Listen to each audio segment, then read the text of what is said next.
यात्रा सत्ता की, कुर्सी पाने की, सियासत की यात्रा होती है। मेरे जीते जी किसी भी कीमत पर वक्त, कब्रिस्तान या किसी भी धर्म की आजादी पर कानून ला करके उसकी आजादी छीना जाए, ये नहीं होने देंगे। हिमाचल कोसी होते हुए हम पटना के गांधी मैदान आएंगे। कुर्सी पाने के लिए, सियासत के लिए यात्रा होती है हमेशा। बिहार में यात्रा सत्ता की, कुर्सी पाने की, सियासत की यात्रा होती है। कोई भी ऐसा नेता जो यह नहीं कह सकता हो कि उन्होंने कभी लाठी खाया हो, कभी संघर्ष किया हो, किसी गरीब की मदद की हो, चुनावी साल के पहले उनका कोई बिहार के संदर्भ में कोई मतलब हो ना। ऐसे ऐसे नेता देश में आ गए जो हमेशा बैक दरवाजे से देश के संविधान, लोकतंत्र के लिए खतरा रहते हैं, समाज के लिए खतरा रहता है, और उनकी यात्रा होती है सिर्फ सत्ता, सियासत, कुर्सी के लिए। उनकी यात्रा गरीबों के लिए नहीं होती, किसानों के लिए नहीं होती। तो बिहार में जो लोग, चाहे सत्ता वाले लोग हों, चाहे विपक्ष हो, चाहे कोई और हो, उनकी यात्रा जो है बिल्कुल इस बिहार के 14 करोड़ जनता के भावनाओं के खिलाफ है, उसकी आजादी के खिलाफ है, लोकतंत्र, बिहार की संवैधानिक और लोकतांत्रिक मूल्यों के खिलाफ है। उनकी, इन लोगों की यात्रा सिर्फ सत्ता के लिए केंद्रित है। 29 तारीख से जो हमारी यात्रा निकलेगी, देखिए उसमें एक ही बात है। आज मुद्दे तो अनेक हैं। मुद्दे ST SC हक को लेके भी है, EBC हक को लेके भी है, OBC हक को, अधिकार आरक्षण को लेके भी है। जिन लोगों ने सब कुछ समाप्त किया है, OBC लीडरों ने, चाहे जाति जनगणना का मामला हो, इन अधिकारों को लेकर के। लेकिन मेरा जो सबसे बड़ा मुद्दा आज है, उसी में सब कुछ है। मैं इस देश में चाहता हूं कि कोई भी देश के लोग उठे तो मंदिर में शिव का, कृष्ण का, राम की स्तुति सुने, गुरुद्वारे से गुरबानी सुने, चर्च से जैसे वो प्रार्थना सुने, लेकिन मस्जिद से भी अजान सुने। लगातार आम आदमी की आजादी पर हमला से होते होते जिस तरीके से लगातार इस हिंदुस्तान में 20 सालों के अंदर, 10 सालों के अंदर मुसलमान खाएगा, मदरसा में क्या पढ़ेगा, दलित की पढ़ाई होगी कि नहीं, जो पढ़ेंगे वो इनसे पूछेंगे मदरसा की पढ़ाई में क्या होगी, जिएंगे कैसे, खाएंगे क्या, घर बनाएंगे तो इनसे पूछेंगे, और अब मरने के बाद कब्रिस्तान में जाएंगे तो टैक्स अदानी अंबानी को देंगे, इनसे पूछेंगे। तो क्या आप जीते जी तो मारते रहे जेल में? अभी दिल्ली हाईकोर्ट ने दिल्ली के 4 दंगे में जिनका नाम इन्वॉल्व किया था, उन चारों को बरी कर दिया। तो आप तो धर्मों पर की जो स्वतंत्रता है, किसी भी धर्म, उसकी आजादी पर जो हमला है आपके, हम उसके खिलाफ, चाहे सिखिज्म हो, चाहे ईसाईयत हो, चाहे इस्लामिक हो, हम उसके खिलाफ। आप विकास का काम करिए, हम साथ देंगे।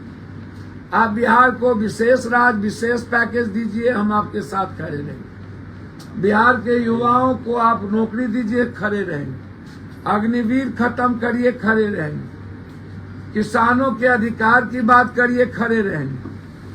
हम सरकार के विरोधी नहीं है, लेकिन आप किसी भी धर्मों की आजादी को छीनेंगे तो हम उसके खिलाफ रहेंगे, एकदम रहेंगे। इसीलिए हमने वक्फ कब्रिस्तान अधिकार यात्रा की शुरुआत 29 तारीख से हम अररिया, 30 तारीख को किशनगंज, 31 को कटिहार, कोसी सीमांचल होते हुए पटना के गांधी मैदान है। वक्फ की कमेटी के सारे मेंबर से हम बात कर रहे हैं। इमारतें सरिया से लेकर इस्लामिक जितने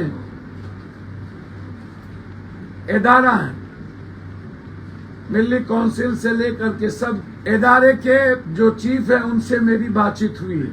हमने अन्य धर्मों के लोगों से भी बातचीत की है। यदि इस तरह यह काला कानून लाते गए और कभी हर धर्मों की आजादी पर और लोगों के जीने के आजादी पर ये हमला करते रहे, अब मरने के बाद भी कब्रिस्तान में जाने के लिए सोचना पड़े मुसलमानों को या किसी को टैक्स अदानी अंबानी को दे और सारी जमीन अदानी अंबानी को दे दिया जाए, तो ये जो सारी जमीनें अदानी अंबानी को दे दिया जाए इसके हम खिलाफ हैं। मरने के बाद कब्रिस्तान का अधिकार के हम खिलाफ हैं। वक्फ जो बिल्कुल रिलीजन से जुड़ा मामला है, जो मुसलमान से जुड़ा मामला नहीं है, उसके जीने से जुड़ा मामला है, या इस पर जो इन्होंने डिफाइन किया है यह काला कानून है। मेरे जीते जी, पप्पू यादव के जीते जी किसी धर्मों की आजादी पर, उनके अधिकार पर हमला हम नहीं होने दें। और हम इसकी लड़ाई सीमांचल कोसी होते हुए हम पटना के गांधी मैदान आएंगे और सदन में यदि इस काला कानून को लाया गया तो हम उसकी पूरी जोर विरोध करेंगे। जरूरत होगी तो उस कानून के खिलाफ आर पार की लड़ाई लड़ेंगे। लेकिन मेरे जीते जी किसी भी कीमत पर वक्फ, कब्रिस्तान या किसी भी धर्म की आजादी पर कानून ला करके उसकी आजादी छीना जाए, ये नहीं होने देंगे। सर, वहाँ पे हिंदू परिवार नहीं, मुस्लिम परिवार भी आपको पता नहीं है, तब हिंदू हम आप डिफाइन करते हैं। गोविंदपुर की जमीन पर न्याय सरकार को करनी है। जमीन किसी का भी हो उस पर कोई नहीं चिपका सकता है, चाहे वक्फ भी हो चाहे किसी का निजी हो, हम उसके विरोध। नेताजी, एक सवाल है कि वक्फ बोर्ड का एक और नियम है कि उसके खिलाफ आप हाईकोर्ट भी नहीं जा सकते हैं अगर वो आपको जो है कर देता है कि ये वक्फ के जमीन आपकी आ रही है। सर, वक्फ बोर्ड की नियम हो सकते हैं, जब कानून बदलने की बात ये लोग कर रहे हैं, काला कानून क्लोजर जो 40 और आर्टिकल ऐसी है, तो उसमें बहुत सारी इन्होंने कानून को बदलने की बात कर दी है। तो जब वो कानून ही बदल जाएगा, एक्ट ही बदल जाएगा, तो आप सभी जगह जाने को, कल के दिन कोई पूछेगा कि कब्रिस्तान का रजिस्ट्रेशन है कि नहीं, मस्जिद का रजिस्ट्रेशन है कि नहीं, अमुक चीज का रजिस्ट्रेशन है कि नहीं, इस मंदिर का रजिस्ट्रेशन है कि नहीं।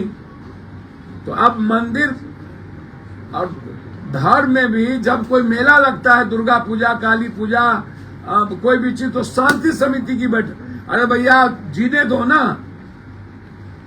पूजा में भी दंगा हो रहा है क्या? हर चीज में इनका अपना तरीका है। तो इसीलिए जब ये एक्ट बदल करके कानून ला करके आजादी पर हमला कर रहा है, उस पर तो हम कह रहे हैं। इसीलिए 29 तारीख से यात्रा अररिया से शुरू कर रहे हैं और पटना आएंगे। इसमें तत्कालिक हम सबसे बातचीत करेंगे अलग अलग फेज में। यह यात्रा किसी को अधिकार के हनन और काला कानून और संविधान बचाने के लिए है। यह यात्रा और लोगों के तरह जनता को धूल झोंकने और सियासत के लिए नहीं।